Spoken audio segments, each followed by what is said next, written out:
السلام علیکم ورحمۃ اللہ وبرکاتہ. کیا حال ہے سب کا؟ الحمد للہ. نحمده ونصلی علی رسولہ الکریم. اما بعد فاعوذ باللہ من الشیطان الرجیم. بسم اللہ الرحمن الرحیم. رب اشرح لی صدری ویسر لی امری واحلل عقدۃ من لسانی یفقہوا قولی. آج ہم پڑھیں گے پیج نمبر 209 سے آخرت پر ایمان، اور یہ ہمارے فیتھ آف آرٹیکلز میں سے آخری ون ہے. آخرت پر ایمان اسلامی عقائد کا اہم جزو ہے. ارشاد باری تعالیٰ ہے وَبِالْآخِرَةِ هُمْ يُوقِنُونَ، اور وہ آخرت پر بھی یقین رکھتے ہیں. اس سے مراد یہ ہے کہ موت اور اس سے متعلق تمام غیبی امور پر مکمل ایمان رکھنا. مکمل، ادھورا نہیں کہ بعض کو مانے اور بعض کو نہ مانے، کیونکہ بعض کو ماننے اور بعض کو نہ ماننے سے کیا ہوتا ہے، یعنی جو مانا جاتا ہے وہ بھی انویلڈ ہو جاتا ہے. جیسے جان کنی کی تکلیف، موت کے وقت فرشتوں کا آنا، عذاب قبر، علامات قیامت، حساب کتاب، شفاعت، پل صراط، جنت و جہنم وغیرہ. اس دن کا نام یوم آخرت اس لیے ہے کہ اس کے بعد کوئی دوسرا دن نہ ہوگا، کیونکہ تمام اہل جنت و جہنم اپنے اپنے ٹھکانوں میں قرار پا چکے ہوں گے. آخرت پر ایمان لانے والوں کے لیے ہدایت اور خوشخبری بھی ہے. سورۃ النمل میں اللہ تعالیٰ فرماتے ہیں طاسین تلک آیات القرآن و کتاب مبین ہدی و بشریٰ للمؤمنین الذین یقیمون الصلاۃ و یؤتون الزکاۃ وہم بالآخرۃ ہم یوقنون.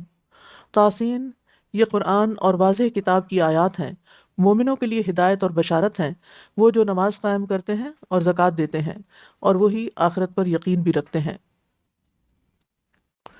آخرت پر ایمان نہ لانے والے کے تمام اعمال ضائع ہو جاتے ہیں. سورۃ الاعراف میں اللہ تعالیٰ فرماتے ہیں والذین کذبوا بآیاتنا ولقاء الآخرۃ حبطت اعمالهم هل یجزون الا ما كانوا یعملون. اور جن لوگوں نے ہماری آیات کو اور آخرت کی ملاقات کو جھٹلا دیا، ان کے تمام اعمال ضائع ہو گئے، وہ اسی کا بدلہ دیے جائیں گے جو وہ کیا کرتے تھے. تو اس سے کیا پتہ چلتا ہے کہ جب تک قرآن مجید کے ساتھ اور باقی چیزوں کے ساتھ آخرت پر ایمان نہ ہو تو اس وقت تک اعمال قبول نہیں ہوں گے. عن عائشہ قالت قلت یا رسول اللہ ابن جدعان كان في الجاهلية يصل الرحم ويطعم المسكين فهل ذاك نافعه قال لا ينفعه انه لم يقل يوما رب اغفر لي خطيئتي يوم الدين. عائشہ رضی اللہ تعالیٰ عنہ فرماتی ہیں کہ میں نے عرض کیا اللہ کے رسول، ابن جدعان زمانہ جاہلیت میں یعنی حالت کفر میں صلہ رحمی کرتا تھا، مسکینوں کو کھانا کھلاتا تھا، تو کیا اس سے اس کو کوئی فائدہ ہوگا؟ آپ نے فرمایا یہ کام اسے کوئی فائدہ نہ دیں گے، کیونکہ اس نے کبھی یہ نہیں کہا رب اغفر لی خطیئتی یوم الدین، اے میرے رب قیامت کے دن میرے گناہوں کو معاف فرما دینا. ان ام سلمہ قالت قلت للنبی صلی اللہ علیہ وسلم ہشام ابن المغیرہ کان یصل الرحم ویقر الضیف ویفک العنات ویطعم الطعام ولو ادرک اسلم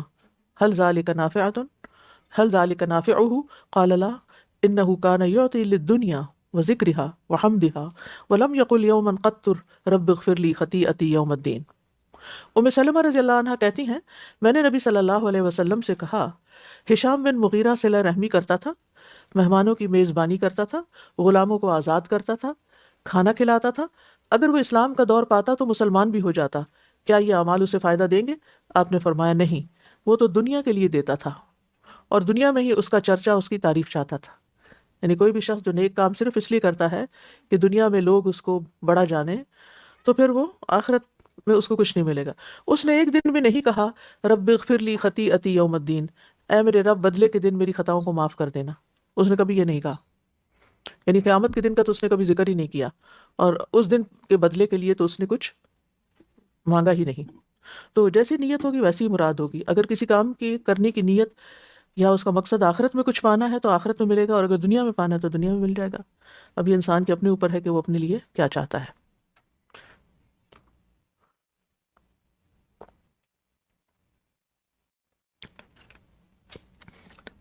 پھر ہے عالم برزخ یا قبر کی زندگی، کیونکہ موت کے ساتھ ہی آخرت شروع ہو جاتی ہے. یہ ایمان رکھنا کہ انسان جب مر جاتا ہے تو اس کی برزخی زندگی شروع ہو جاتی ہے. عالم برزخ دراصل قبر ہی کی زندگی ہے، یعنی دونوں ایک ہی چیز ہیں. اور یہ آخرت کی پہلی منزل ہے. اگر کوئی اس کے امتحان میں کامیاب ہو گیا تو بقیہ منزلیں کامیابی سے طے کر لے گا، اور اگر کوئی یہاں ناکام رہا تو آگے بھی ناکامیاں ہوں گی. اس لیے گناہگار، فاسق اور فاجر کو جب مجرم اور ملزم قرار دیا جاتا ہے تو اسے قبر میں صبح و شام عذاب سے گزرنا پڑتا ہے. قبر میں آگ کا عذاب ہوتا ہے، جہنم کا اوڑھنا بچھونا، اور جہنم کی گرم گرم ہوا بھی آتی ہے. استغفر اللہ. مارا پیٹا جاتا ہے، اور اس کے علاوہ بھی مختلف طرح کے عذاب ہوتے ہیں. قرآن مجید اور احادیث نے اسے عذاب قبر سے تعبیر کیا ہے. آل فرعون کے بارے میں فرمایا قرآن مجید میں، النار یعرضون علیہا غدوا وعشیا، آگ ہے جس پر وہ صبح و شام پیش کیے جاتے ہیں. یعنی یہ اس کا واضح ثبوت ہے کہ آل فرعون تو پانی میں ڈوب کے مری تھی، تو آگ میں تو نہیں گئی تھی، تو پانی میں گھل گئے ان کے جسم. لیکن اس کے باوجود ان کی جو روح ہے اور روح کے جسم کے ساتھ جہاں بھی وہ، چاہے وہ ذرات میں ہو، اس کا کنیکشن رہتا ہے. روز قیامت ان کے لیے حکم ہوگا، وَيَوْمَ تَقُومُ السَّاعَةُ أَدْخِلُوا آلَ فِرْعَوْنَ أَشَدَّ الْعَذَابِ. اور جس دن قیامت قائم ہوگی، حکم ہوگا آل فرعون کو شدید ترین عذاب میں داخل کرو. اس بارے میں آپ نے پڑھا ہوگا، جو نبی صلی اللہ علیہ وسلم کے معراج کا واقعہ ہے، اس میں کہ جو چیزیں آپ کو دکھائی گئی تھیں ان میں سے ایک آل فرعون کو آگ کی طرف لے جاتے ہوئے دکھایا گیا تھا. عذاب قبر کے بارے میں عائشہ رضی اللہ عنہا نے رسول اللہ صلی اللہ علیہ وسلم سے پوچھا تو آپ نے فرمایا، ہاں عذاب قبر برحق ہے. رسول اللہ صلی اللہ علیہ وسلم نہ صرف خود عذاب قبر سے پناہ مانگتے بلکہ صحابہ کرام کو بھی اس کی تلقین فرماتے تھے. آپ صلی اللہ علیہ وسلم نے فرمایا، بے شک جب تم میں سے کوئی فوت ہوتا ہے تو قبر میں اس کی جگہ صبح اور شام اس پر پیش کی جاتی ہے. اگر وہ جنتی ہے تو جنت میں، اور اگر جہنمی ہے تو جہنم میں، اور کہا جاتا ہے یہ تیرا مقام ہے یہاں تک کہ قیامت کے دن اللہ تجھے اٹھائے. انس رضی اللہ عنہ بیان کرتے ہیں کہ نبی اکرم صلی اللہ علیہ وسلم نے فرمایا، اگر مجھے یہ ڈر نہ ہوتا کہ تم عذاب قبر کے خوف سے دفن کرنا ہی نہ چھوڑ دو تو میں ضرور دعا کرتا کہ اللہ تمہیں عذاب قبر سنوا دے. اس لیے ہر نماز کے بعد وہ دعا مانگنا نہ بھولا کرے. اور اگر ہر نماز کے بعد جلدی ہوتی ہے، بھول جاتے ہیں کچھ بھی، تو کم از کم جیسے فجر کے وقت انسان گھر پہ ہوتا ہے، مغرب کے وقت ہوتا ہے، اس وقت یعنی اپنے لیے باندھ لے. اور سلام پھیرنے سے پہلے بھی یہ دعا پڑھی جا سکتی ہے کیونکہ وہ دعاؤں کی قبولیت کا وقت ہوتا ہے. مرنے والا انسان اپنے اعمال کے مطابق نعمت یا عذاب میں ہوگا. ان روایات سے پتہ چلتا ہے کہ ہر مرنے والا اپنے اعمال کے مطابق نعمت یا عذاب سے گزرے گا، خواہ وہ مر کر قبر میں جائے یا کسی جانور کی خوراک بن جائے، یا جل کر خاک ہو جائے، یا پانی میں غرق ہو جائے. اللہ ہر طرح کا عذاب دینے پر قادر ہے. عام مشاہدہ ہے کہ خواب میں دیکھے گئے المناک مناظر کی اذیت محسوس ہوتی ہے، مگر دوسرے دیکھنے والے یہ سمجھتے ہیں کہ یہ تو سویا ہوا ہے. انہیں کیا علم کہ یہ خوابیدہ نہیں سویا ہوا شخص کتنی تکلیف سے دوچار ہے. اور بعض اوقات تو جاگنے کے بعد بھی وہ چیز، اگر رویا ہوا ہو تو ہچکیاں لے رہا ہوتا ہے انسان، اگر کچھ کھا رہا ہو تو ایسا لگتا ہے جیسے ابھی کچھ کھایا ہے. اور یعنی خواب کی کیفیت جو ہے وہ جاگنے کے بعد بھی بعض اوقات محسوس ہو رہی ہوتی ہے. اسی طرح قبر میں مردے کو اٹھانا بٹھانا، منکر نکیر کا اس سے سوال کرنا، پسلیوں کا آپس میں مل جانا. نبی صلی اللہ علیہ وسلم نے انگلیوں کو ایک دوسرے میں ڈال کے دکھایا تھا، وغیرہ سب پر ایمان لانا ضروری ہے. یعنی جو باتیں ہمیں صحیح احادیث میں بتا دی گئی ہیں ان کو ماننا ضروری ہے، یہ ایمان کا حصہ ہے. براء ابن عازب رضی اللہ عنہ نبی اکرم صلی اللہ علیہ وسلم سے بیان کرتے ہیں کہ آپ نے فرمایا، یہ آیت یثبت اللہ الذین آمنوا بالقول الثابت عذاب قبر کے بارے میں نازل ہوئی. میت سے پوچھا جاتا ہے تیرا رب کون ہے؟ وہ کہتا ہے اللہ میرا رب ہے اور محمد میرے نبی ہیں. اللہ تعالیٰ کے اس ارشاد، اللہ تعالیٰ قول ثابت کے ذریعے اہل ایمان کو دنیا کی زندگی اور آخرت میں ثابت رکھتا ہے. اس سے یہی مراد ہے کہ جو مرنے والا ہے وہ صحیح جواب دے پاتا ہے، یعنی ثابت قدم رکھتا ہے، یعنی اس کو گھبراہٹ میں جواب نہیں بھولتے. ورنہ اکثر ایسے ہوتا ہے نا کہ انسان جب کسی نئے شخص کو دیکھتا ہے یا خوفناک شخص کو دیکھتا ہے تو ڈر جاتا ہے اور اس وقت بھول جاتا ہے کہ اس نے کیا کہنا ہے. تو اس وقت وہ ایسی گھبراہٹ سے بچا لیے جائیں گے اہل ایمان.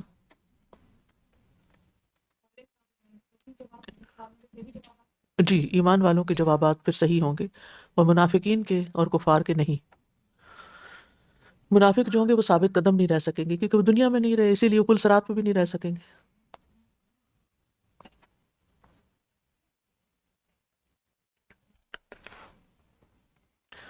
برزخ کے بارے میں بعض لوگوں کے ذہن میں کئی قسم کے شبہات ہوتے ہیں. برزخ کہتے کس کو ہے؟ برزخ کا لفظ جو ہے نا، یہ فارسی سے ہے، یعنی پردہ. ٹھیک ہے، یعنی دو چیزوں کو باہم نہ ملنے دینا، ایک آخرت ہے ایک دنیا ہے، تو اس کے بیچ میں برزخ ہے، یعنی ایک پردہ حائل ہے، انسان پوری طرح قیامت کو بھی نہیں دیکھ رہا اور دنیا میں بھی واپس نہیں جا سکتا، ٹرانزٹ میں ہے۔ آپ نے کبھی ٹرانزٹ یعنی کنیکٹنگ فلائٹ لی ہوگی، تو ایک ملک سے آپ آ کے لینڈ کیے اور اس کے اندر نہیں جا رہے ہو، آگے جانا ہے آپ کو، لیکن بیچ میں آپ کچھ عرصے کے لیے وہاں رکے ہوئے ہیں۔ تو اگر آپ بزنس کلاس کے ٹکٹ پر سفر کر رہے ہو تو آپ کا لاؤنج بہت اچھا ہوتا ہے، اور اگر عام اکانومی میں ہو تو پھر گیٹ کے پاس ایسے ہی بٹھا دیا جاتا ہے۔ تو اسی طرح جو لوگ نیک ہوتے ہیں ان کے لیے یہ انٹرم پیریڈ جو ہے ٹرانزٹ کا، یہ بہت خوشگوار ہوتا ہے، اور اگر نہیں اچھے کام کیے تو پھر وہ مشکل میں آ جاتا ہے انسان وہاں۔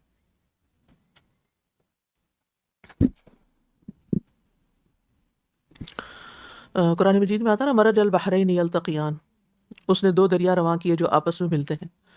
تو پھر آتا ہے ھذا عذب فرات وھذا ملح اجاج وجعل بینہما برزخا وحجرا محجورا، یہ سورۃ الفرقان میں آتا ہے۔ پھر اسی طرح یعنی یہ برزخ مکانی نہیں ہے، یہ ویسے آڑ ہے، آڑ کے معنوں میں یہاں برزخ مکانی جو ہے اس کی مثال جنت اور دوزخ کے درمیان ایک مقام آراف ہے، جس کا ذکر آپ نے سورۃ الاعراف میں پڑھا۔ وبینہما حجاب وعلی الاعراف رجال یعرفون کلا بسیماہم، ان دونوں کے درمیان ایک آڑ ہوگی، اس کی بلندیوں پر کچھ لوگ ہوں گے جو سب کو ان کی نشانی سے پہچانیں گے۔ پھر وہ کیا کریں گے؟ کبھی جنت والوں کی طرف دیکھیں گے اور کبھی جہنم والوں کی طرف۔ اور ایک برزخ زمانی بھی ہے، یعنی زمانے کے اعتبار سے رکاوٹ بیچ میں یا وقفہ، اس کا ذکر سورۃ المومنون میں آتا ہے۔ حتی اذا جاء احدهم الموت قال رب ارجعون لعلی اعمل صالحا فیما ترکت کلا انها کلمۃ هو قائلها ومن ورائهم برزخ الى یوم یبعثون، یہاں تک کہ جب ان میں سے کسی کے پاس موت آتی ہے تو کہتا ہے اے میرے رب مجھے واپس بھیج دو تاکہ میں جو کچھ چھوڑ کر آیا ہوں اس میں کوئی نیک عمل کر لوں۔ ہرگز نہیں، یہ تو ایک بات ہے جسے کہنے والا کہہ رہا ہے، اور ان کے پیچھے اس دن تک جب وہ اٹھائے جائیں گے ایک پردہ ہے۔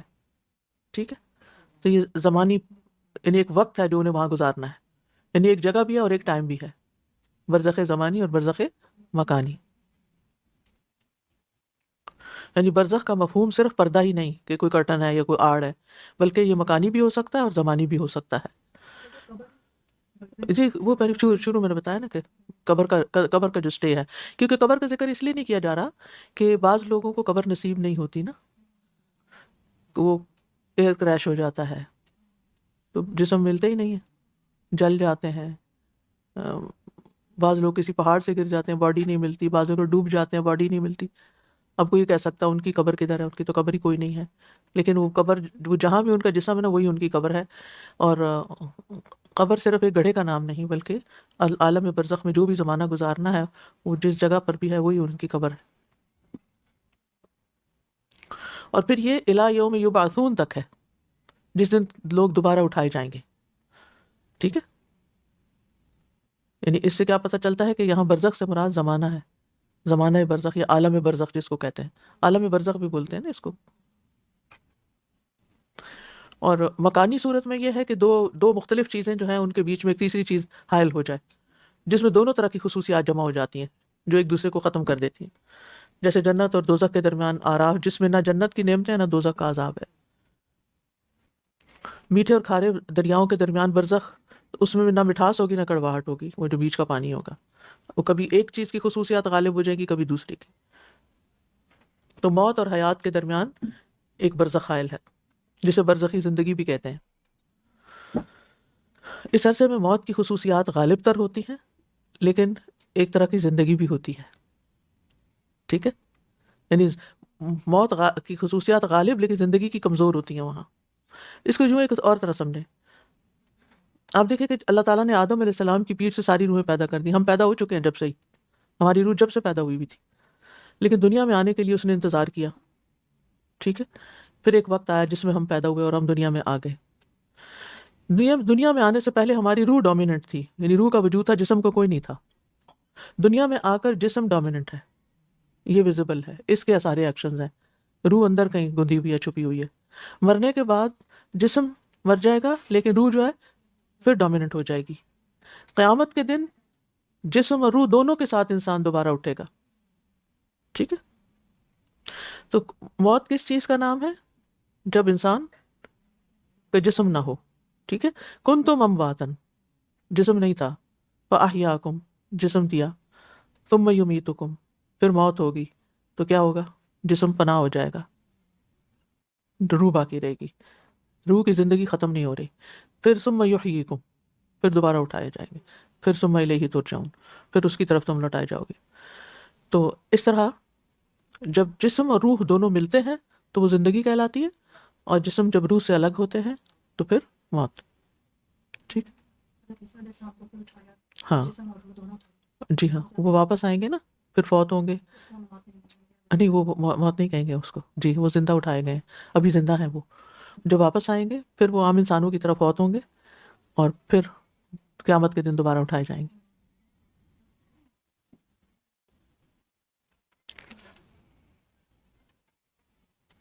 لیکن یہ زندگی جو موت کے بعد کی زندگی ہے، قبر کی زندگی، برزخی زندگی جس کو کہتے ہیں، جس میں روحیں علیین یا سجین میں ہوتی ہیں، جسم قبر کے اندر ہوتا ہے. اب یہ زندگی اس دنیا کی زندگی سے مختلف ہے، کیونکہ اس میں شہیدوں کی زندگی بھی آ جاتی ہے. ان کے جسم زمین میں ہوتے ہیں لیکن روحیں کہاں ہوتی ہیں؟ اچھا، عرش کے سائے تلے. اب آپ نے باتیں سنی بھی ہوں گی اور شاید کچھ دیکھا بھی ہو کہ کچھ لوگ مرنے کے بعد ان کے جسم جو ہے وہ انٹیکٹ رہتے ہیں. ٹھیک ہے. جیسے سیلاب وغیرہ آتے ہیں نا، قبریں بہہ جاتی ہیں، تو قبروں سے کچھ لاشیں نکل کے تیر رہی ہوتی ہیں. یہ چیزیں بھی نوٹس کی گئی ہیں. بعض اوقات پرانے قبرستان کھود کر وہاں کوئی اور پلازا بلڈنگز بنانے لگتے ہیں، تو بعض قبریں جو ہیں ان کے اندر سے سلامت جسم نکل آتے ہیں.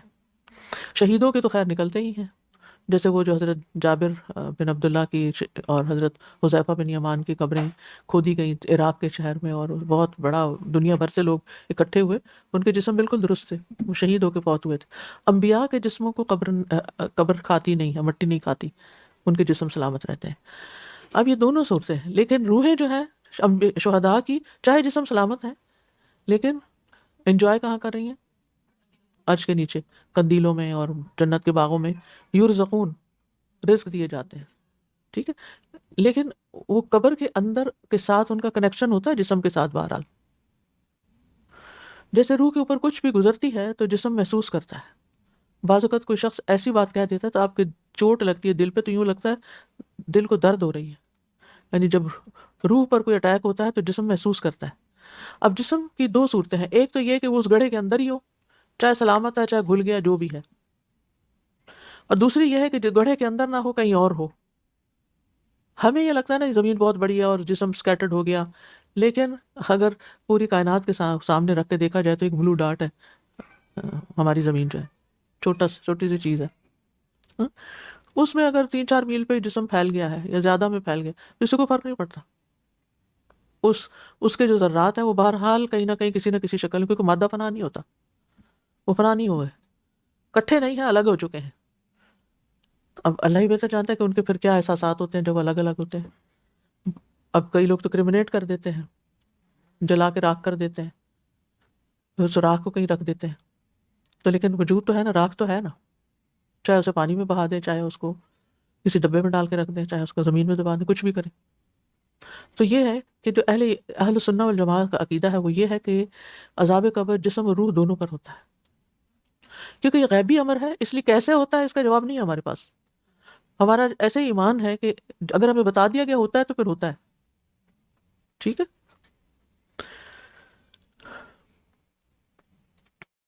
اور برزخ مکانی کی شکل میں آپ دیکھیں کہ نیک روحوں کا مستقر جو ہے وہ علیین ہے، اور بری روحوں کا مستقر سجین ہے. اب سوال یہ پیدا ہوتا ہے کہ کیا مرنے کے بعد عذاب جہنم یا ثواب جنت شروع ہو جاتا ہے؟ تو اس میں ایک آیت تو وہی دلیل ہے کہ النار یعرضون علیہا، یہ تو قرآن کی آیت ہے نا.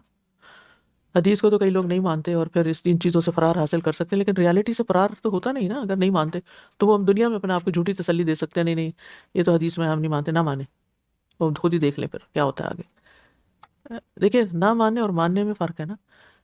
مان کر تیاری کرنا فائدہ مند ہے بنسبت اس کے کہ نہ مان کر بے فکر ہو کر جینا. اور یہ جو مکمل ایمان کی بات ہے نا، جیسے اللہ پر بھی ایمان ہے تو مکمل ہونا چاہیے. یہ نہیں دل میں ہونا چاہیے کہ پتہ نہیں ہے یا نہیں لیکن چلو میں مان لیتا ہوں. یہ قبول نہیں ہوگا جب تک یقین ہے. اور آخرت پر تو ویسے ہی کیا کہا گیا؟ یقین. یعنی آپ کے دل میں یہ شبہ نہیں ہونا چاہیے کہ پتہ نہیں آخرت ہے یا نہیں ہے. ہوگی تو دیکھا جائے گا، چلو مان لیتے ہیں، اگر آ گئی تو ٹھیک ہے. نہیں، ہے ہی ہے، انکار کوئی نہیں، شک نہیں. اگر شک ہوا تو شک جو ہے وہ یقین کے منافی ہوتا ہے. یہ بات معلوم ہے نا آپ کو، میں نے شروع میں ایمان کے اس میں پڑھائی بھی تھی. شک جیسے علم جہالت کے منافی ہے یا جہل علم کے منافی، یعنی ایک دوسرے کو کاٹتے ہیں. تو اسی طرح شک جو ہے وہ یقین کا خاتمہ کر دیتا ہے. کسی بھی چیز میں شک اور یقین ایک جگہ جمع نہیں ہوتے. تو وہ بالآخرت ہم یوقنون، ان کو آخرت کے آنے پر کوئی شک ہے ہی نہیں. اور ویسے بھی آپ دیکھیں کہ اہل جنت کے لیے بھی صحیح حدیث سے ثابت ہوتا ہے نا کہ مومن کے لیے جنت کی طرف سے قبر میں دروازہ کھول دیا جاتا ہے اور کہا جاتا ہے نم کا نوم العروس، دلہن کی طرح میٹھی نیند سو جاؤ. تو بہرحال کسی شخص کی موت سے لے کر قیامت تک کے درمیانی عرصے کو آپ زمانہ برزخ کہیں یا عالم برزخ کہیں یا عالم قبر کہیں، کچھ بھی کہیں، لیکن وہ بہرحال اس میں بھی انسان کو اچھا یا برا دیکھنا پڑتا ہے.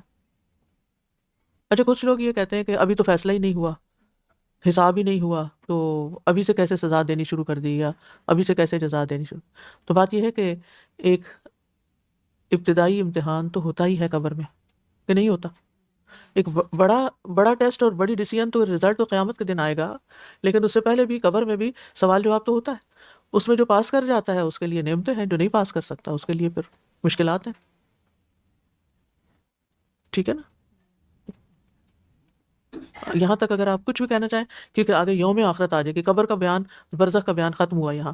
یہ جو پہلی سیڑھی ہے، نمبر 1 چیز ہے جو ایمان لانے میں. جی استاد صاحب جی مائک لیجیے. کسی نے پوچھا کہ اگر ان کو ادھر ہی پتہ چل جانا ہے قبر میں ہی سارا کچھ، تو پھر قیامت کے دن کیا ہوگا؟ تو میں نے ان سے یہ کہا تھا، جیسے آپ نے بتایا تھا یہ کہ جیسے پتہ چل جاتا ہے کہ پاس ہو گیا اور کوئی فیل ہو گیا، اور ڈیٹیلز اس دن پتہ چلیں گی کہ کس کس چیز میں کیا کیا کیا. ایسے کہہ سکتے ہیں استاد صاحب؟ کہہ سکتے ہیں. دیکھیں جب آپ امتحان دیتے ہیں تو آپ کو پہلے سے کچھ اندازہ ہوتا ہے کہ، لیکن یقین تو نہیں ہوتا نا. جی، علیین اور سجین جو ہے وہ برزخ میں ہی ہے دونوں. جی ہاں، دونوں برزخ میں ہی ہیں. جی، عالم برزخ میں. علیین جو ہے وہاں نیک روحیں جمع ہوں گی، اور ایک حدیث سے پتہ چلتا ہے کہ جب کوئی نیک شخص فوت ہو کر جاتا ہے تو وہ کیا کرتا ہے؟ جا کر نیک لوگوں سے ملتا ہے، اپنے رشتہ دار جو پہلے سے علیین میں ہوتے ہیں ان سے بھی ملتا ہے، اور وہ پوچھتے ہیں اس سے باقاعدہ فلاں کا کیا حال ہے، فلاں کا کیا حال ہے. اچھا، چونکہ یہ پردہ ہے نا، تو جو مرے ہوئے لوگ ہیں نا ان کو دنیا کے حالات نہیں پتہ چلتے. یہ اصول بھی یاد رکھیں. یعنی مرنے کے بعد یہ ایسا پردہ آگے آ جاتا ہے کہ مرے ہوئے لوگوں کو کچھ پتہ نہیں کہ کیا ہو رہا ہے دنیا میں. پھر جب کوئی فوت ہو کر جاتا ہے تو وہ اس سے پوچھتے ہیں کہ وہ فلاں کا کیا حال ہے، فلاں کہاں ہے. تو وہ بعض اوقات وہ وہاں پہنچا نہیں ہوتا تو وہ غمگین بھی ہو جاتے ہیں کہ اچھا وہ ہم سے جدا ہو گیا، وہ اس سے جین میں پہنچ گیا. ٹھیک ہے. تو یہ کمیونیکیشن بھی ہوتی ہے. اور یہ جو دعا ہے نا، وہ الحقنی بالصالحین، توفنی مسلمن و الحقنی بالصالح، یہ اسی ایریا کے بارے میں دعا ہے. ایک اس کا معنی یہ بھی ہے کہ مجھے حالت، یعنی لا الہ الا اللہ پر میں فوت ہوں، توفنی مسلمن. مسلم کون ہوتا ہے؟ جو لا الہ الا اللہ پڑھتا ہے. یعنی موت سے پہلے مجھے کلمہ نصیب ہو، اور موت کے بعد صالحین کی کمپنی علیین نصیب ہو. اللہم بالرفیق الاعلی. ٹھیک ہے جی. جی استاذہ، یہ سوچنا کیا درست ہے کہ جب یہ عالم برزخ میں انسان کو جو بھی اس کے فرض کو اس نے گناہ وغیرہ کیے ہیں اس کو سزا ملی ہے، تو آخرت میں کیونکہ جتنا اس کو سزا ملنی تھی وہ مل گئی، تو از اٹ پاسبلٹی کہ وہ کفارہ آخرت ہو میں اس جائے. کا ہو گیا اور پھر وہ اچھی جگہ پہنچ جائے؟ اس میں نے کوئی قول پڑھا تو تھا، شاید ابن القیم کا تھا، کہ مومن کے لیے وہ جو ہے نا آیت لقد خلق، ایک منٹ آپ جب میں بات کر رہی ہوں پھر کسی کو نہ دیکھ، کیونکہ یہ اہم پوائنٹ مس ہو جائے گا، پھر دوبارہ پوچھیں گے. یہ جو آیت ہے نا لقد خلقنا الانسان فی کبد، کہ ہم نے انسان کو مشقت میں پیدا کیا. اگر یاد ہو کچھ عرصہ پہلے آپ ہی کی کلاس میں شاید، یہ میں نے تدبر میں پھر اس مشقت کی وضاحت کی تھی کہ انسان جب پیدا ہوتا ہے تو کتنی مشقت سے ماں کے پیٹ سے باہر آتا ہے. ٹھیک ہے. دودھ پینے کا عرصہ کیسا ہوتا ہے؟ مشقت. پھر آپ دیکھیے کہ دانت نکلنے کا زمانہ، مشقت. جو کرال کرنا، مشقت. اور پھر آپ دیکھیے کہ ایون بولنا، مشقت. پھر اس کے بعد کھڑے ہونا، کتنی چوٹیں کھاتے ہیں بچے جب کھڑا ہونا سیکھتے ہیں، کبھی کسی چیز لڑکھڑائے اور کبھی کسی چیز سے جا لگے، پھر چلنا، مشقت. پھر آپ دیکھیں کہ جو جو بچہ ہوش سنبھالتا جاتا ہے اس کی پڑھائی شروع، اس کا اسکول شروع ہو جاتا ہے. پھر آپ ساری سٹیجز پہ آگے خود غور کر لیجئے، یہ میں کافی وضاحت کی. وہ یہ بھی کہتے ہیں کہ جب موت آتی ہے تو وہ بھی ایک مشقت ہے نا، اور جب قبر میں جاتے ہیں تو وہ بھی ایک مشقت ہے. راحت، مکمل راحت صرف جنت میں ہے، اس سے پہلے نہیں ہے، کہیں بھی نہیں ہے. میدان حشر جو ہے وہ سارا مشقت. تو لقد خلقنا الانسان فی کبد، ٹھیک ہے. اور زندگی کے بیچ کا حصہ تو میں نے چھوڑ ہی دیا، وہ شادی اور پھر بچوں کی ولادت اور بچوں کا پالنا اور بڑا کرنا اور جاب اور گھر چلانا، اور یہ ساری سب مشقتیں. اب مومن کے لیے ان ساری مشقتوں میں اجر ہے جب سے وہ ہوش سنبھالتا ہے. کانٹا بھی چپ جاتا ہے تو اس کے لیے اجر ہے، اس کے گناہ جھڑ جاتے ہیں، اس کے درجے بلند ہو جاتے ہیں. اسی سے وہ قیاس کرتے ہوئے کہتے ہیں، اگرچہ مجھے اس پہ کوئی حدیث نہیں ملی، نہ ہی کوئی قرآن کی آیت ملی ہے، لیکن علماء کا یہ قیاس ہے کہ جس طرح زندگی میں انسان کی تکلیفیں اس کے لیے اجر کا باعث بنتی ہیں، تو موت کی تکلیف بھی اس کو صاف کر دیتی ہے. جیسے وہ ایک روایت میں آتا نا کہ پھر وہ موت کی تکلیف جو یعنی وہ جب ہوتی ہے تو انسان پاک صاف ہو کے دنیا سے جاتا ہے. ٹھیک ہے. اچھا، اسی پہ پھر وہ آگے کہتے ہیں کہ جو قبر کی تکلیف یا عذاب ہے وہ بھی مومن کے لیے تو کفارہ ہو جاتا ہے. یعنی 3 طرح کے لوگ جاتے ہیں نا قبروں میں، ایک سچے پکے مومن جن کے لیے قبر جنت کا باغ ہے سیدھا سیدھا، اور ایک گناہگار مومن ہے نا. اچھا، اب یہ گناہگار مومن مانتے تو ہیں کہ اللہ کو بھی مانتے ہیں، رسول کو بھی مانتے ہیں، اسلام کو بھی مانتے ہیں، لیکن عمل کوئی نہیں پورے. کوئی نماز مس ہو گئی، کوئی کچھ اور اس طرح کے کام کر لیے. اب توبہ کی بھی کچھ کچی پکی، قبول ہوئی یا نہیں ہوئی اللہ ہی بہتر جانتا نا، ہم تو نہیں فیصلہ کر سکتے. اور پھر موت کے وقت کیا عالم تھا، کیا حالت تھی، ایمان کی کیا حالت تھی، لا الہ الا اللہ تھا یا شیطان کے ورغلاوے میں آگے. آپ کو معلوم ہے نا کہ اس وقت بھی شیطان بہکاتا ہے، اور ہم دعا بھی مانگتے ہیں وَأَن يَتَخَبَّطَنِيَ الشَّيْطَانُ عِنْدَ الْمَوْتِ، یا اللہ موت کے وقت شیطان کے مجھے خبتی بنانے، پاگل کرنے سے، بہکانے سے مجھے بچا لینا. ٹھیک. اب ڈیپینڈ کرتا ہے کہ اس کی آخری سوچ کیا آتی، ایمان کے ساتھ گیا کہ نہیں گیا، یہ ہمیں سے کوئی نہیں بتا سکتا، اللہ ہی جانتا ہے. اب وہ قبر میں کس کس چیز کا کیا، کس درجے کی سزا ہے، تکلیف ہے، انکمفرٹیبل سچویشن ہے، درمیانی ہے، یہ تو ہر ایک اپنے عمل کے مطابق ہے نا. ٹھیک ہے. تو تیسرا تو وہ جو کافر ہے یا مشرک ہے یا منافق ہے، وہ تو پھر سیدھا سیدھا انکاری ہے نا چیزوں کا، اس کا تو ایمان ہی کوئی نہیں، تو اس کا تو معاملہ، اس کا تو خیر معاملہ ہی الگ ہے نا. تو اب اگر کسی مسلمان کو قبر کے اندر کوئی تکلیف ہو رہی ہے تو وہ کیا بن جائے گا؟ اس کے لیے کفارہ بن جائے گا آخرت میں. ٹھیک ہے. تو یہ ایک طرح سے قبر جو ہے نا وہ جیل خانے والی بات ہے. گناہ جاریہ جو ہوتا ہے تو وہ بھی پھر قبر میں وہ اعمال مطلب کہ نیکی میں بھی اس کے ایڈیشن ہو رہی جی ہوتی ہاں، ہوگی اور وہ جی بالکل، گناہوں میں بھی ایڈیشن ہو جی رہی ہوگی. جزاک اللہ خیر. اس میں جو صدقہ جاریہ ہے، تو جب مومن کا درجہ بلند کیا جاتا ہے عالم برزخ میں، تو وہ پوچھتا ہے کہ یہ یعنی کہ اپ گریڈ کر دیا گیا. جیسے آپ ایسے ہی مثال سمجھے، جیسے اکانومی سے کسی کو کہ آپ آئیں بزنس میں بیٹھ جائیں، تو وہ پوچھتا ہے کہ بھائی مجھے کیوں وہاں بٹھایا جا رہا ہے؟ تو اسے بتایا جاتا ہے تیری اولاد کی دعائیں استغفار کی وجہ سے، یعنی تیرے بچوں نے تیرے مرنے کے بعد تیرے لیے بخشش کی دعائیں کی، وہ بھی جمع ہوتی ہیں، وہ اس سے بھی درجے بلند ہوتے ہیں وہیں، کیونکہ نعمتوں کے بھی درجے ہیں، جیسے سزاؤں کے درجے ہیں نا، نعمتوں کے بھی درجے ہیں. پھر آپ دیکھیے کہ وہ جو اولاد کی بخشش کی دعائیں ہیں، اسی طرح صدقہ جاریہ کے کام ہیں یا اور کچھ نیکیاں ہیں، تو یہ ساری چیزیں کون دے دے، بلا لیں جس کو بلانا. نہیں وہ انہوں نے شہادت دی. اچھا، ابھی تو پڑھ رہے ہیں نا. تو قبر میں جیسے بھی حال ہوں گے، اچھے ہوں یا برے ہوں، تو پھر وہ انہی کے کفارہ بھی ہو سکتے ہیں، اور جی جی، اور نیکیوں میں صدقہ جاریہ کے اضافہ بھی ہو سکتا ہے. اور ایک پوائنٹ اور، لوگوں کی گواہیاں بھی کاؤنٹ کرتی ہیں، سمجھ آئی؟ یعنی مرنے کے بعد جیسے نبی صلی اللہ علیہ وسلم کے پاس سے ایک جنازہ گزرا تو آپ نے فرمایا وجبت، تھوڑی دیر کے بعد ایک اور جنازہ گزرا تو آپ نے فرمایا وجبت. تو صحابہ نے پوچھا کہ آپ نے وجبت کہا تھا، تو آپ نے فرمایا کہ جو پہلا تھا اس کے لیے جنت واجب ہو گئی کیونکہ تم لوگ اس کے حق میں اچھی گواہیاں دے رہے تھے، اور دوسرے کے حق میں جہنم واجب ہوگی کیونکہ تم اس کے خلاف گواہیاں دے رہے تھے. تو ہم کہتے ہیں نا ہو کیئرس، مجھے نہیں پرواہ لوگ کیا کہتے ہیں، نہیں، وی شوڈ بی کیئرفل. اس کا یہ مطلب نہیں ہم لوگوں کو دکھانے کے لیے کام شروع کر دیں، لیکن ہم اپنے رویوں کی اصلاح بہرحال کریں، اپنے اپنی گفتگو کو، اپنے معاملے کو فیئر رکھیں. کسی کے ساتھ کوئی ڈیلنگ کر رہے ہوں تو اس کو ہم ایسا نہ رکھیں کہ دھوکہ دینے والے ہوں، چاہے بزنس ہو یا جاب ہو یا کام ہو، کہ کسی نے کوئی کام دیا تو بس جیسا تیسا کر دیا، کوئی فرق نہیں پڑتا، اس کو کیا پتا چلا. نہیں، واللہ بصیر بما تعملون، اللہ سب دیکھ رہا ہے صحیح کام کرتے ہو یا نہیں، اسی کے مطابق اجر ملے گا. آنے کیے بھی کچھ نہیں ملے گا، جو کیا نہیں اس پہ کیا ملے گا. ٹھیک ہے نا. تو اس لیے بہت ضروری ہے کہ انسان ان چیزوں کا بھی خیال رکھے، اور اس کے مطابق بھی. پھر تو وہ جنت واجب ہو گئی. وہ کون سی جنت ہے؟ وہ یہی قبر کے اندر جو جنت ہے اور جو جہنم ہے. جی ہاں، علیین جو ہے وہ بلندیوں پر ہے، علوب سے ہی ہے یہ بھی. ٹھیک ہے. اور سجین کا لفظ جو ہے یہ سجن سے، سجن قید خانے کو کہتے ہیں.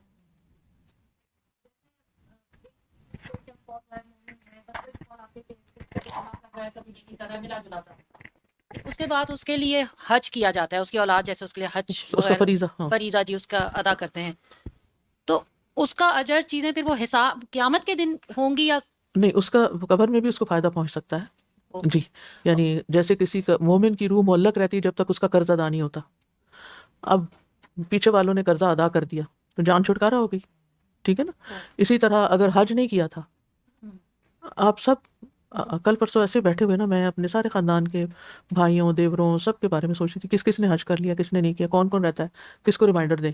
یعنی ایسا ہوتا ہے نا کہ جب لائف زندگی شروع ہوتی ہے تو اس وقت انسان کے پاس اتنا نہیں ہوتا، لیکن آگے آگے جا کے ترقیاں کرتے جاتے ہیں تو پھر ہم بھول جاتے ہیں کہ ہم نے یہ فریضہ بھی ادا کرنا ہے. کئی لوگ دھیان نہیں دیتے، ان کو یاد دہانی کرانی پڑتی ہے. جیسے وہ کون کل پرسوں کے بتا رہا تھا کہ چوتھے دن میں پہنچی ہوئی تھی وہاں عمرے پہ یا حج پہ کسی کے احساس دلانے پر. تو یہ فرائض جو رہتے ہیں یہ اگر ادا کر دیے جائیں، زکوٰۃ کوئی رہتی ہے، قرضہ کوئی رہتا ہے، وصیت پوری ہو گئی تو یہ مردے کو فائدہ دیتے ہیں. اسی طرح مردے کو دعائیں فائدہ دیتی ہیں. ان کی روحیں معلق ہوتی ہیں، جب بخشش کی دعائیں جاتی ہیں تو فائدہ دیتی ہیں ان کو. وہ کہتے ہیں نا مرنے والے کو 3 چیزیں فائدہ دیتی ہیں: نیک اولاد جو دعائیں کرتی ہے، اور صدقہ جاریہ. یعنی آپ نے خود اپنی زندگی میں کوئی صدقہ جاریہ کے کام میں کچھ کیا تو وہ اس سے زیادہ لوگ فائدہ اٹھانے لگ گئے، بزنس بڑھ گیا آپ کا، آخرت کا بزنس، اجر زیادہ ہو گیا، نعمتیں زیادہ ہو گئی، اور نفع زیادہ بڑھ گیا، اس کا نا پروفٹ زیادہ ہو گیا. تو اور تیسری چیز ہے، اور دوسرا یہ ہے کہ آپ کے بعد آپ کی اولاد آپ کے لیے کوئی چیز کرتی ہے، یا کوئی بھی آپ کے دوست یا کچھ بھی کوئی بھی کرتا ہے. مثلاً حضرت سعد بن ابی وقاص تھے شاید، یا حضرت سعد کا نام تو آتا ہے، ان کی والدہ فوت ہو گئی اور وہ صدقہ بہت کرتی تھی، بہت ان کو پسند تھا صدقہ کرنا. تو وہ نبی صلی اللہ علیہ وسلم کے پاس آئے اور انہوں نے پوچھا، اے اللہ کے رسول، میری والدہ فوت ہو گئی ہیں اور وہ صدقہ بہت پسند کرتی تھی، کیا میں ان کی طرف سے صدقہ کروں تو ان کو فائدہ پہنچے گا؟ تو آپ نے فرمایا نعم، بالکل پہنچے گا. تو انہوں نے پانی کا انتظام کیا، کنواں کھدوایا اور کہا ہذہ لأم سعد، یہ سعد کی ماں کے نام ہے، یعنی یہ اس کا ثواب اس کو پہنچے گا. تو وہ ان کو پہنچا ہوگا. تو ایسی چیزیں بعد والوں کی طرف سے جو دعائیں ہوتی ہیں، جو صدقے خیرات ہوتے ہیں، جو اولاد نیکیاں کرتی ہے، یا طالب علم ہوتے ہیں وہ اس علم کو آگے پھیلاتے ہیں، تو وہ سب صدقہ جاریہ بنتا ہے، اور اس کا فائدہ قبر میں بھی پہنچتا ہے اور آخرت کے لیے تو جمع ہوگا ہی. جی وہ تو قیامت کے دن ہوگا. جی استاذہ، جیسے آپ نے کہا نا کہ مرنے کے بعد روحیں ملتی ہیں، اس طرح اکثر دیکھا ہم نے کہ مرنے کا وقت ہوتا ہے جیسے ان کا، تو وہ اپنے مرے ہوئے جو لوگ ہیں ان سے باتیں کرنے لگ جاتے جی ہیں، ہاں ہوتا ہے. یاد کرتے ہیں، یا انہیں وہ نظر آنے لگ جاتے ہیں. جی ہاں، ان کو نظر، کیونکہ ان کی نظریں اب آخرت میں جا لگی ہیں نا، انہیں وہ عالم برزخ شاید نظر آتا ہے اس وجہ سے. تو اور پھر یہ جو آپ نے کہا نا جسم دیے جاتے ہیں، تو قرآن اور نیک اعمال جو ہیں وہ ایک اچھے خوبصورت انسان کی شکل میں قبر میں انسان کے ساتھ ہو جاتے ہیں، یہ بھی آتا ہے.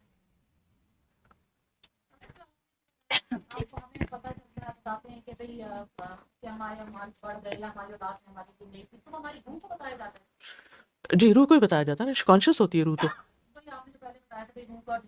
کنیکشن ہوتا ہے. جی یعنی لیین میں اس کو بتایا جاتا ہوگا نا. ایگزیکٹلی تو کہیں لفظ نہیں آئے کہ میں اپنے پاس سے کہوں کہ لیین میں بتایا جاتا ہے، ہوگا، میں کہتی ہوں احتمال یہ ہے. جی استاذہ جی، یہ رمضان میں فوت ہونے یا جمعے کو فوت ہونے کی کوئی اس پہ کوئی افادیت کا کوئی ہوتا ہے کہ لوگ کہتے ہیں کہ رمضان میں فوت ہو جائے تو حساب نہیں ہوگا؟ Is it true? I heard of it. یعنی حساب تو سب کا ہی ہونا ہے. اور جمعے والے دن اچھا بس اچھا دن ملا ہے. میرا خیال ہے پکی نہیں ہے, کوئی ہے ایسا, میں نے پڑھا تھا, میں ایگزیکٹلی یاد نہیں مجھے اس کے اوپر. استاذہ میں پوچھنا چاہ رہی تھی کہ جس طرح آپ نے کہا کہ صدقہ جاریہ ہم اپنے والدین کے لیے مغفرت کی دعا کر سکتے ہیں, استغفار کر سکتے ہیں, تو کیا ان کے لیے ہم مطلب یہ نیت کر کے کہ ہم یہ جو بھی استغفار کر رہے ہیں یا جو بھی صدقہ کر رہے ہیں ان کے لیے, یا it is like all together کہ ہماری طرف سے بھی اور ان کی طرف سے اپنی بھی؟ طرف سے بھی اور ان کے سب کا اکٹھا بھی کر سکتے ہیں. ہم سجدے میں بھی دعا کر سکتے ہیں کہ جی ہاں, میں تو والدین کرتی کی ہوں مغفرت کے لیے, اور جیسے سنت نفل میں جی رب ارحمہما کما کما ربیانی ربیانی صغیرا, صغیرا. ربنا اغفر لی ولوالدی وللمؤمنین یوم یقوم الحساب. اور ہم یہ بھی کر سکتے ہیں اللہم اغفر للمؤمنین والمؤمنات. بالکل. جزاک والمسلمین والمسلمات من الاحیاء والاموات. تو فرض میں نہیں کر سکتے؟ فرض میں جو مسنون دعائیں وہی کریں تو بہتر ہے, احتیاط اچھی. قبر پکی کرنے کا تو اس سے تو منع کیا گیا, ورنہ تو دنیا قبروں سے ہی بھر جائے گی, زندوں کے لیے جگہ ہی نہیں رہے گی. اور کچی ہوتی ہیں تو پھر وہ اس 50-60 سال کے بعد دوبارہ اس پہ اور دفن کر دیتے ہیں, پھر اور دفن کر دیتے ہیں, تو ریسائیکل ہوتا رہتا ہے قبرستان. ٹھیک ہے, تو اب ہم آگے چلیں. برزخ کا کلیئر ہو گیا. اب ہے یوم آخرت.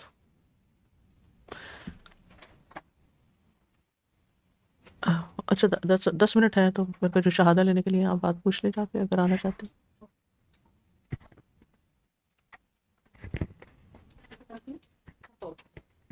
آپ کروائیں. جی آپ کروائیں.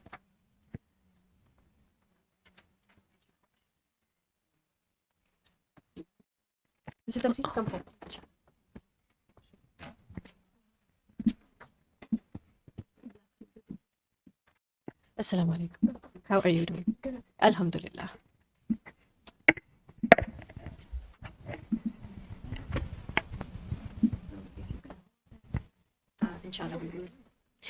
Should we first have a little bit of an intro, get to know you, Sister Tamsila?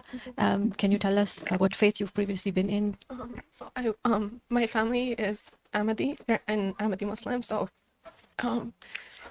like میرے سب دوست ہیں, they always followed Sunni, and میں ہمیشہ سوچتی تھی کہ میری ایسی سہیلیاں اللہ میری زندگی میں لے آئی ہیں, میں لرن کرنا چاہتی ہوں اور دیکھنا چاہتی ہوں. تو پھر میں Miss, I'm sorry, I didn't want to touch on that emotional note. Alhamdulillah that Allah subhanahu wa ta'ala has brought you here, and it's a beautiful day, inshallah. What we're going to do here is to enter into Islam.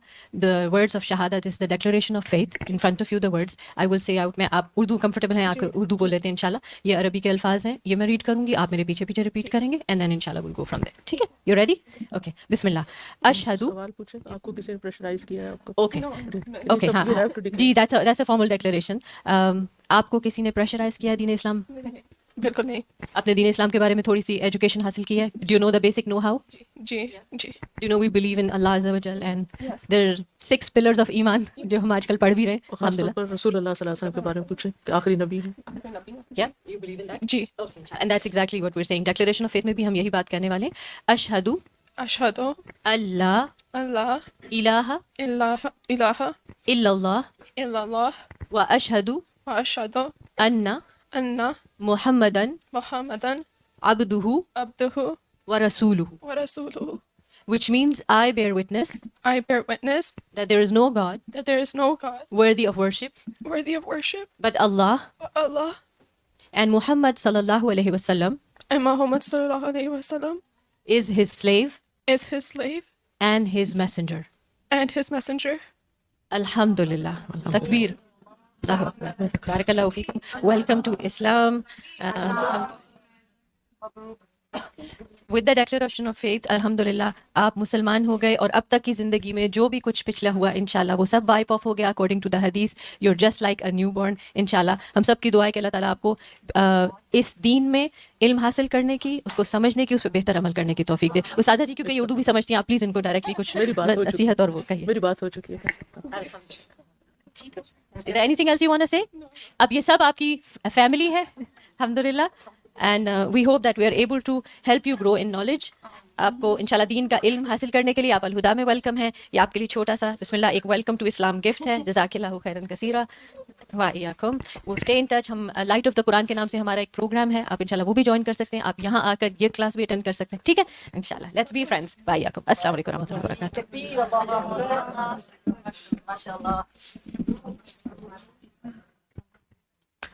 Okay, سبحانک اللہم و بحمدک اشہد ان لا الہ الا انت استغفرک و اتوب الیک. السلام علیکم ورحمۃ اللہ وبرکاتہ.